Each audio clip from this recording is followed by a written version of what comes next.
గుంటూరు పట్టణం వెంగళాయపాలెంలో నకిలీ డ్వాక్రా గ్రూపుల గణన మోసం. 1,50,00,000 మోసం చేసి 11 నకిలీ గ్రూప్ సంఘాలు. నల్లపాడు జీడీసీసీ బ్యాంకు నుంచి రుణం పొందిన వైనం.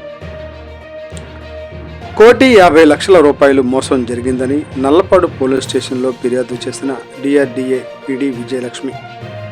మోసం చేసిన ఘటనలో 11 నకిలీ డ్వాక్రా గ్రూపులు ఉన్నాయని ఫిర్యాదులో పేర్కొన్న వైనం. రుణం పొందిన గ్రూపులు డిఆర్డీఏ గ్రూప్, మెప్మా గ్రూప్ సభ్యులు కాదని విజయలక్ష్మి వెల్లడి. నకిలీ డ్వాక్రా గ్రూపులపై కేసు నమోదు చేసిన పోలీసులు. 11 నకిలీ గ్రూపులపై చీటింగ్ కేసు నమోదు.